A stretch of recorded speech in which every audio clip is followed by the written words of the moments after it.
I'd like to introduce our speaker today, and I am going to pull up a slideshow while I'm talking, trying to do this at the same time. Our speaker today is Wendy Jackson. She's the Chief Development Officer for Seniors First. Most of you probably remember we used to do projects with Seniors First, and we're going to hear an update on where they are today and what's new with them.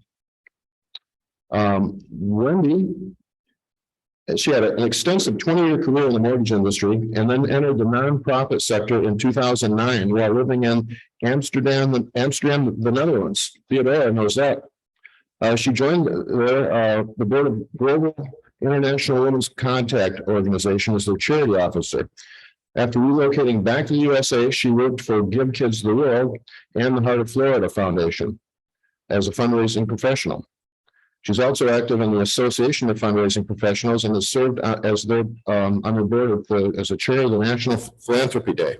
She's also received her certification for professional fundraising from Boston University and a Bachelor of Arts in Psychology from Florida Atlantic University.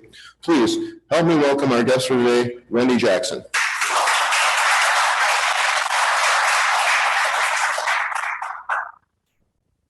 Good afternoon. Now, I'm also one that doesn't need a microphone, but I know the people at home need to hear me with a microphone. I want to thank you for inviting Seniors First back to your group to present and give you an update on what's happening in the Seniors First world. I don't know about all of you, but I am delighted to be back out in person, to see people face to face. Yes. Is this working? Working? We're good? Okay, thank you. So it's really a delight to be here. I had a quick chat with Bill earlier, and I lived overseas for 7 years, and that's how I got my start in fundraising in the nonprofit world. And we were talking about my experience and the family experience about living abroad, which was a wonderful experience. However, when we were saying God bless America, I will tell you, every time I came home, and I still get teared up about it, every time I came home and I came through customs, the two favorite words were, welcome home. Exactly. So it is good to be back in the US, even though we had an amazing experience living overseas. How many people know Seniors First before we even go into this? Now, I know you know it. So many of you already do because you've had some experience doing some projects. I was surprised when I came in this morning and I see Byron and Judith Thames. What many people may not realize is Judith Thames was very instrumental in getting our Meals on Wheels program started back in 1973. So it was an honor for me to see you here today and talk about where we are with Seniors First. Back in 1973, the Older Americans Act was written, and we get federal funding for the Meals on Wheels program, and that's when Meals on Wheels program began. I'm just going to do a little history. I'm not one to stand behind the podium, but I have to stand behind this to do the slideshow. Our mission, pretty much our mission is to keep seniors living at home. It's where they really want to be. They want to be independent. I can tell you there are no seniors or clients that I've ever met that says, I can't wait to go into a nursing home when I get older. Right? People want to stay living in their own homes for as long as possible. We have a full array of programs and services. We are most well known for our Meals on Wheels program. We have two nutrition programs. One is the Meals on Wheels. The other one is our neighborhood lunch program. Is anybody familiar with the neighborhood lunch program? So that's our congregate meal program. We had about 750 clients on that program. It's for more mobile seniors where they are able to come to a congregate setting. It's either a city site, a county building, a church building. If they're able to drive themselves, they bring themselves by car. If they are unable to transport themselves, they don't have access to transportation, we have a fleet of minibuses that actually pick them up from their homes, bring them to the site. They socialize. The socialization in that program is probably more important than the meal itself, although the meal itself is important because they're in the same situation our Meals on Wheels clients are. They're just more mobile. They can get out of the home. Otherwise, if they did not have the program, they would be homebound as well and just as lonely. When COVID hit, that program shut down completely. So we had to immediately switch gears.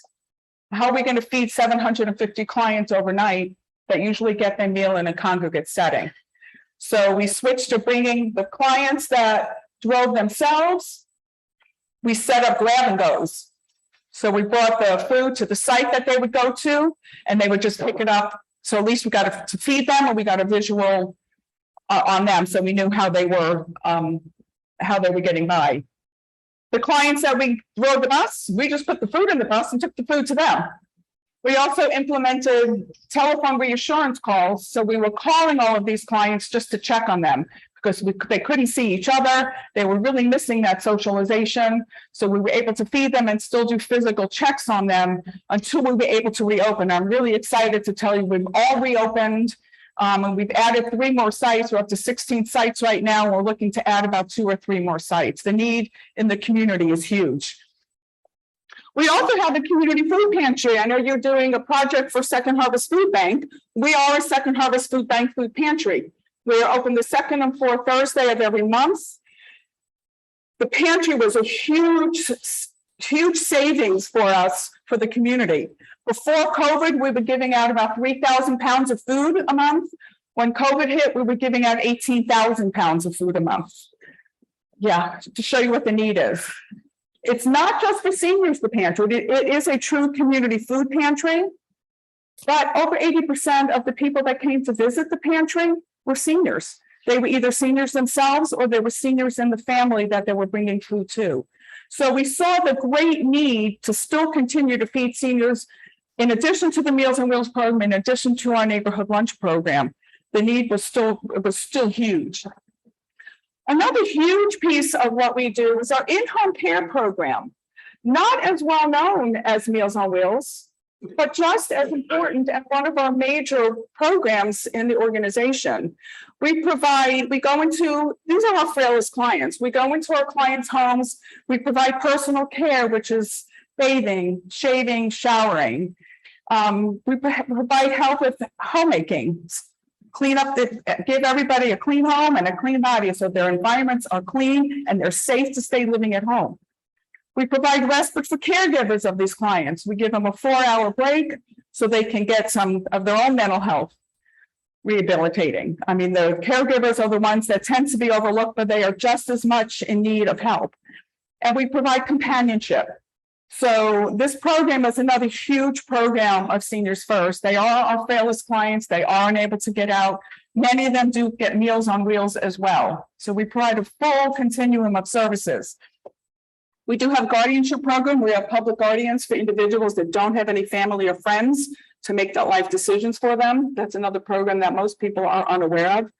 We have about 137 wards that we manage right now. We have an amazing team of caseworkers that oversee and make all these decisions for these clients, and they're on call 24/7. We have a medical equipment bank. It's called Stepping Stone Medical Equipment Bank, and we give out durable medical equipment that is donated to us, and it is everything from canes to walkers to wheelchairs, electric scooters, bathroom equipment, toilet high rises, transfer benches, any type of durable medical equipment. Most of it, about 99% of that equipment is donated to Seniors First, from hospitals, from the medical community, from individuals, as word of mouth gets out. We cleanse it, refurbish it. We have one of the very few technicians in the state that is licensed to do that. And we give that back out to the community at low cost or no cost to individuals. What most people may not realize, making a deductible, paying that deductible for a wheelchair is just, most people cannot do it. Or the insurance is not covering the equipment, because the insurance is deciding how many years of life left that individual has, and that's going to determine whether they can get a wheelchair or other medical equipment, it's shocking. we give that back out to the community. We get grants on a regular basis. So we're able to provide all this equipment to an individual, remove the barriers to mobility, and they can stay living at home for as long as possible. I want to tell a quick story for this program because it is a not as well-known program. We had a client that came to Seniors First that ended up needing a rollator. It was a walker and it was a rollator where he was able to rest his arms on the arms of the rollator and he can just push it and walk. This individual was brutally attacked several months ago. And because he didn't have enough money, he ended up hospitalized for so long. He's still not able to speak, but I will tell you, and I don't have that video, but we have a video of him when we gave him this rollator and he's walking through the Mall of Millennia with the biggest smile on his face because it's the first time he was able to walk on his own. He's still rehabilitating, but just that little difference made a big difference in his life and in his family's life because now he's able to, he's more mobile himself and they don't have to move him around. Move him around. So it's those little things that make a huge difference in somebody's life. So that's the overall of our programs, but we do have some additional supports. We do have the pet program. What many people may not realize, a lot of our clients have pets. They live alone. Often the pet is the only companion that they have. And they're unable to not only feed themselves, but they're unable to feed their pets. And there are times I have walked in delivering Meals on Wheels, and I see our Meals on Wheels food on the floor feeding their pet. Because guess what? They're going to feed their pet before they feed themselves.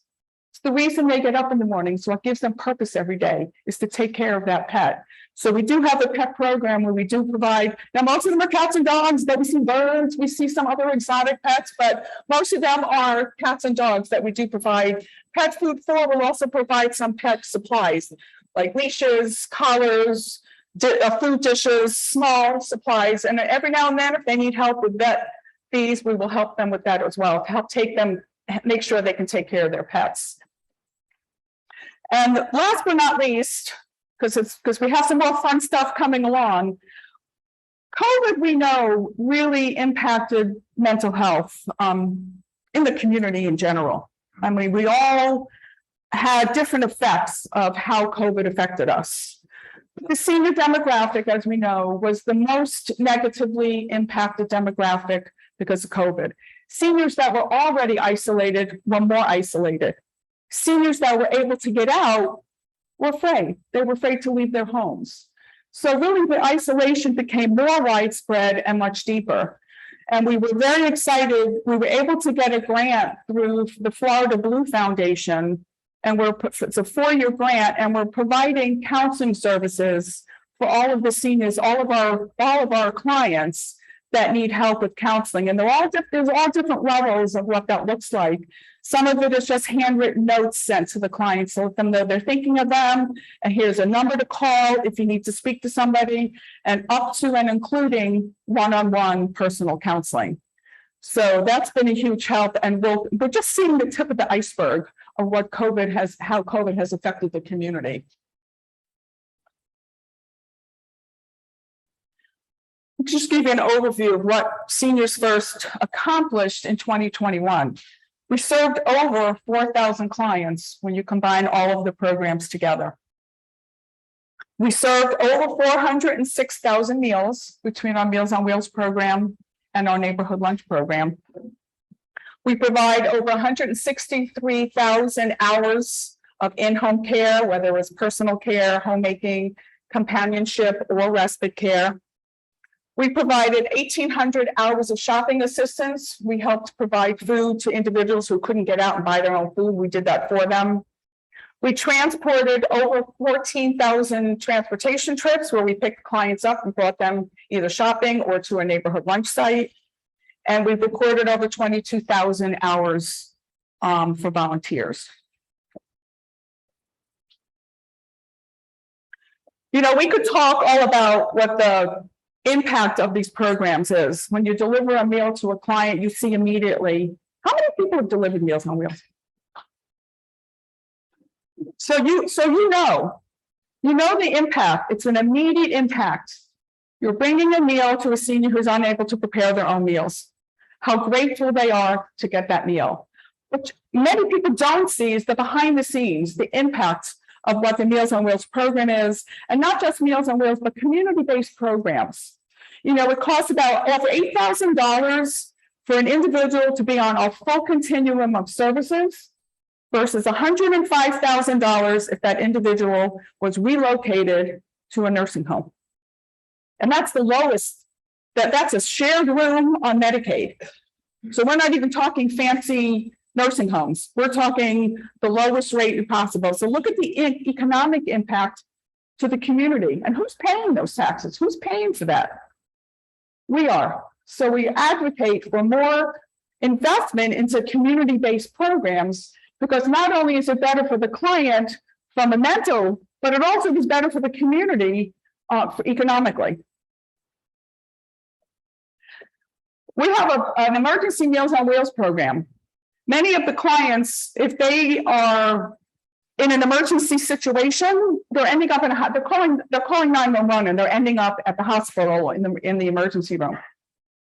If you provide 30 days of Meals on Wheels to an individual that's come out of a hospital, we reduce their readmission into the hospital by 39%. The hospitals love this program, so we do get funding from the program because it keeps them out, the clients out of the waiting rooms. You know, they get 30 days to resolve whatever issues they've had, or we can put them onto their long-term Meals on Wheels program. So it really, basically, we're trying to keep the readmissions down. And the same thing with nursing homes. So pretty much we served over 4,000 clients. So we've really helped reduce that burden on the taxpayer in the community.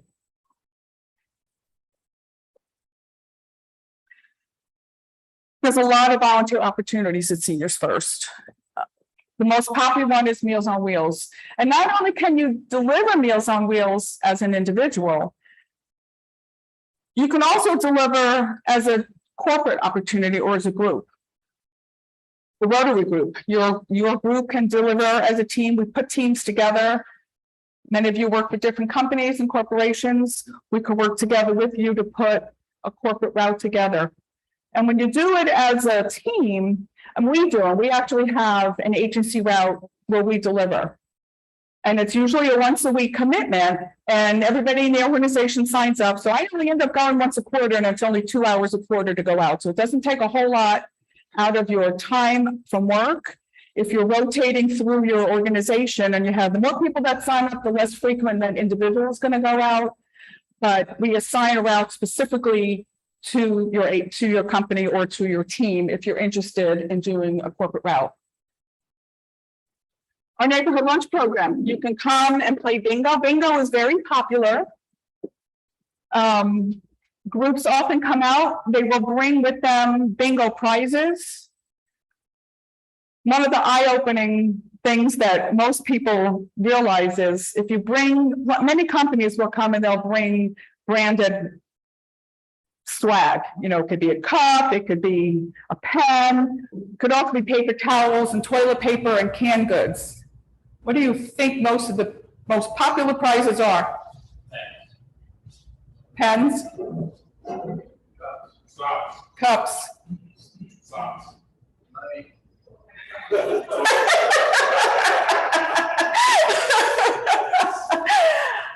Paper towels, canned goods, toilet paper.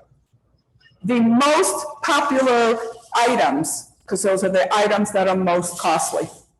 To us, we love those swag items. They have no use for these clients. They want food, and they need paper towels. Paper goods are very expensive, and with rising prices right now, it was eye-opening when we realized what the best prices are. So you have an opportunity to serve them lunch. You can play bingo with them. We usually ask if the group comes to do that to bring some bingo prizes with them as well.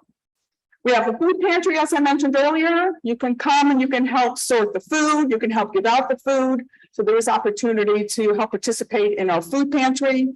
There's always need office help if you'd like to do that. We have two special events. We have a high tea and hats event that takes place in the spring. We just had ours in May, and we have our Seniors First Turkey Trot 5K. Do I have any runners in the room? No runners in the room? Oh, there's one back here. Do you know Turkey Trot? Have you run Turkey Trot? Well, you have to run Turkey Trot. So Turkey Trot is every Thanksgiving morning. It is a fun run. It's not official timed. It's timed according to your watch, and you can tell anybody how fast you ran it. It doesn't matter. But you never know who you're going to be running alongside. It could be other turkeys in costume. It could be heroes. It could be, one year we had a foursome came together and they were a table setting with a table and forks and knives.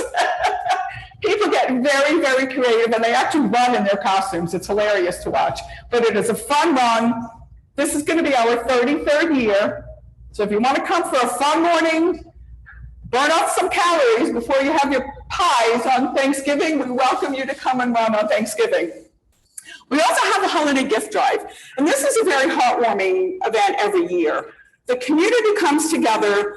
We provide gifts for every senior that we are currently serving. So every senior on every program gets a gift for the holidays. We have done in the past Operation Rubber Ducky, which was towel sets. So every year, the community would bring in towel sets and we would bring it out to all the clients. And then the opposite year, we would do Operation Warm Fuzzy, and those were throws that we would bring to the clients every year. Now, because of COVID, we had to switch gears. So the last 2 years, we have been collecting gift cards, Walmart and Publix gift cards, $20 each, and every client gets a gift card. And they actually have enjoyed the gift cards more than, I think they said they had enough towels and blankets. So they have really enjoyed it. Other ways to get involved, if you have children or grandchildren, you can make cards, placemats. The clients loves those gifts when you bring them to them. We bring them when we deliver our Meals on Wheels, or bring them to the neighborhood lunch, or our homemakers, our staff that goes into the in-home cares, they will bring those gifts to the clients, so they all get delivered. And there's so many other ways and ideas that people come up with to help support our seniors. So how can you help? There's a lot of ways to help. You can volunteer. I just went through a whole myriad of volunteer opportunities. You can donate. We can never have enough dollars to cover the need for the organization. There are always waiting lists. We'll never be without waiting list, because the need is just so great and it has continued to grow because of COVID. Or you can at least advocate, tell people about the work we do, advocate for more community-based services, which is really benefiting the community and where the seniors prefer to be. Before I close and open it up to Q&A, I want to tell you one Meals on Wheels story, because this kind of gives you, it really epitomizes what Meals on Wheels is all about. I can move around now because my PowerPoint is done. One of the requirements for a new board member when they join our board is to bring them out on a Meals on Wheels route. You can't talk about the work we do if you don't see the work we do. So I'm taking out a new board member. And for those of you who have delivered meals, you'll understand where I'm coming from. And we knock on the door. There's no answer. That's the one response you don't want to get, because you don't know what's behind that door. And the client knows we're coming. We knock on the door again. Silence. So then you start to get anxiety. I know this client leaves the door unlocked because she is wheelchair bound and she's on oxygen. She's unable to come to the door. So normally you would announce Meals on Wheels. After she says who's there was no response. So I made a decision, we're going to walk in. We walk in and we find the client in her bed, hooked up to an oxygen with her arms flailing. And literally at first I thought she was, because she's so jolly and so happy, we thought she was just excited to see us. And then a very quick second we noticed she was having a hard time breathing. What she needed to do and was unable to do at that moment was unhook her oxygen tank from the one that she was hooked to that was empty to a new one that was sitting right next to it. We figured it out. We were really nervous. We were this much away from calling 911, but we were able to rehook her oxygen up. We waited with her until she settled down. This is what Meals on Wheels does. It's more than the food. It is a personal safety check on the well-being of that client when you were there at that moment. When we walked out, and she was fine, she's delightful. She's one of our favorite clients. When we walked out, I turned around just as an instinct, and she was crying. She goes, "Thank you. I don't know what I would have done if you hadn't come when you did." This is Meals on Wheels, and I don't want it to sound morbid. It is the work that we do that does a safety check on every one of these clients. The volunteers that have been delivering for over 20 years, the relationships that develop with these clients, they go above and beyond just delivering meals on a weekly basis. They have become such close friends with many of them because really many of these clients don't have any other family around to take care of them. So that's where I'm going to leave you. Thank you for listening. And if there's any questions I can answer, I'm happy to answer. Oh, thank you. Thank you for Thank you for joining us today, and thank you for everything you and your organization are doing to help the seniors. Oh, I'm sorry. Yeah, I just had a quick question. Donations of medical equipment and other pet supplies. Do you have service that collects those, or do they have to be dropped off at your location? That's a great question. Depending on the item, we do have a box truck with a lift. So if it's a larger item, most people can't, like if it's a wheelchair or an electric scooter, most people can't get that in their car. We'll come and pick it up. If it's smaller items that you were able to drop off, you can drop them off. Otherwise, we can arrange to pick it up. Either way. Thank you also for coming. You've just given the most in-depth and meaningful presentation of Seniors First I've ever heard, and totally unaware of. What you haven't given us is the website and your phone number to keep in contact with you. No, funny you should ask. I do have that. I'll get back in front of the camera. I do have, and I'm going to leave with everybody, some information, and it's got the website information and all of my contact information on the bottom. I also have cards if anybody would like to take a card. I'd be happy to share those. Okay, the website, let's start with the website, is seniors with an S at the end, seniorsfirstinc.org. It's actually easy to Google and find it right there. Yeah.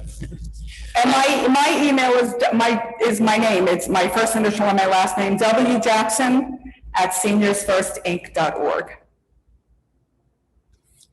I just want to make a statement. Many years ago, I was involved in a club where we rotated each member, two members would go. You go 2 weeks in a row with a different member, and then it'd rotate through the club. And we did it, and we were very apprehensive at first about delivering, and we didn't know where we were going to go. But it ended up being the most popular program the club ever had. Everybody really enjoyed the fellowship of going together. We met the people, and you'd see these same people. You know, the way we did it, you only really did it maybe 2 weeks to 4 weeks out of the year, 4 different days is all it was, and because we had a club doing it, and it was a great thing. And we did encounter in one of my visits somebody that needed us to call 911. So it's just like you said, but it was very good. We had a lot of fun doing it. Well, thank you. I have a question. I'll see if anybody else does. How are you funded? What's the total funding mechanism? Great question. Funding comes from as many diverse sources as possible. Our major source is our federal funding. We also get state funding. That was the state funding funds our in-home care program. The Older Americans Act government federal funding funds our Meals on Wheels program. But what people don't realize is that the Older Americans Act funding only covers about 40% of the meals and the program. The other 60%, we have to fundraise. That other 60% comes from county funding, city funding. It also comes from all kinds of private funding, private foundations, private corporations, organizations, churches, individuals. So we diversify our fundraising as much as possible, so we're literally not putting all of our eggs in one basket. Great program, by the way. Unfortunately, after my birthday last month, I qualify now. I know what that's like. I did a couple years ago too. So what percentage do you think of our elderly population or the people that you actually service don't have any support at all? No family? You know, I know neighbors tend to kick in, but now I would think there's a pretty big number of elderly that have no support systems around them. Just curious. Did everybody hear the question? Because I think this is a really important question. What percent of the seniors in the community don't have anybody to take care of them? I don't know that I know the number, but I can tell you it's a fair amount just by knowing how many clients are on our program and how many of the seniors, you know, people always say to me, well, where's their family? You know, the largest growing age group that is on our program that we're serving is 85 years and older. Now, you have to be 60 or over to be on the programs, but the largest growing group, we're living longer. Many of our clients have outlived their resources, they've outlived their friends, they've outlived their family, which is very sad. The flip side of that is just because you have family doesn't mean they're going to take care of you. Many of the seniors have fallen out with their children or other relatives, and they really, I mean, it happens all the time. So there are many of our seniors that rely on the volunteers. Because that's what they'll tell us, you're my family. So I don't know the exact number, but I know it's a fair amount. Thank you. Thank you for being here and for all that you do. Two questions. What are the waiting lists like? Like, which of your programs have the most waiting lists, and how long are the waiting lists as far as the time or number of people on them? You know, and then the other question is, when you go out and you see that the seniors are living in unlivable conditions, like, what's the threshold where it forces your hand that you have to call someone or do something just because they shouldn't be living in the squalor that they're living in? That's a big question. Actually, it's a two-part question, but the second part is a very big question. The waiting lists vary by program. So the biggest, we used to have close to over 400. Now, my Meals on Wheels program, I don't believe I said it earlier, is only in Orange County. Every county in the state of Florida, I believe there's 67 counties, has its own Meals on Wheels provider. So we are the provider for Orange County. Some of the other, my in-home care programs, we provide in Orange County and in Seminole County. The stepping stone is Orange, Osceola, and Seminole. So really the bulk of our programs do take place in Orange County. The waiting lists go up and down according to funding. So here's one of our dilemmas. We can get funding to put a client on program for a year or 6 months or for however long we have the funding for. But the last thing we want to do is say, oops, we can't sustain your meals anymore. We don't have enough money. Our programs are not the type, so many nonprofits, and there's a lot of wonderful nonprofits out there where they teach people how to survive, depending on whatever the situation is. That's not what we do. Our clients are at a stage, and we're not going to teach them to access food. We're not going to teach them to cook food. They know all this. They're past that stage. They're living at home. They have several disabilities. They don't have access. They can't stand long enough to prepare their own meals. So when they're on our programs, they are on our programs for as long as they can remain living safely in their own homes. So our dilemma is continuously, how are we going to sustain all these clients that we could write a grant for a year, then what happens? So we're constantly looking ahead so we can sustain these clients, because we don't want to have to be, we've never done this. We don't want to ever be in that situation where we have to do that. So right now, we have 400 on the Meals on Wheels wait list. We're down to about 60 right now. We have such a huge influx of funding. But what does that mean? What happens next year? What happens the year after? So now our fundraising needs and goals continue to grow. So, and that's what we will do. We will make sure we can keep them on the program. Our in-home care program, this is mind-boggling. There's thousands of people on the wait list. We don't manage that wait list. The Senior Resource Alliance manages that wait list. When we have an opening, we reach out to them and they send us clients. I want to get to the big part of your question is what happens when you're visiting these clients and you see the living conditions they're in, what point do you report it? We are the first response for APS, Adult Protective Services. If we find a client in a situation, and I can't even begin to tell you some of the things we find some of these seniors in, we have to respond within 72 hours. It's contractual. We have to do that. Those clients, we send in a deep clean, we put them in services, we get them stabilized, but they stay on the program, which is fabulous. But what happens by doing that is they kick off anybody that was on the wait list that's been on the wait list. Now, the wait list has different levels of need. You know, the highest need come off the wait list first. It's not first on, first off. It's the highest need comes off the wait list first. So Adult Protective Services, we have to respond to and we take care of those clients. If it's a Meals on Wheels client and we expect the volunteers to report, then depending on, we send there's case managers for every single client, and the case manager will go out and determine next steps.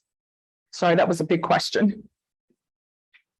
Yeah, I'm just curious. So I know my dad survived mom by 10 years just because of Meals on Wheels. Lived by himself till he was 96 and something like life ends. So I had for many years, I stoke a check to Volusia County, Meals on Wheels, because I'm a diehard believer in it. And so how familiar are you with this situation in Volusia? Is it similar to what you do or is it a different program? So we have sister agencies. So they're one of our sister agencies, Volusia County. Do you remember the name of the company? It was it's not Meals on Wheels, etc. Is it Aging Matters? Council on Aging. Okay. So I mean, all of them are sister agencies. They pretty much do very similar. The Meals on Wheels program are very similar. One of the main differences that can be for some is that many have their own kitchens and they will provide, they cook the food. We don't have a kitchen, so we have a vendor that provides our meals for us. And the meals get dropped off at the different sites so the volunteers can deliver their meals on their routes. But thank you. All right, thank you, Wendy. Thank you. That was a great presentation. We really appreciate it.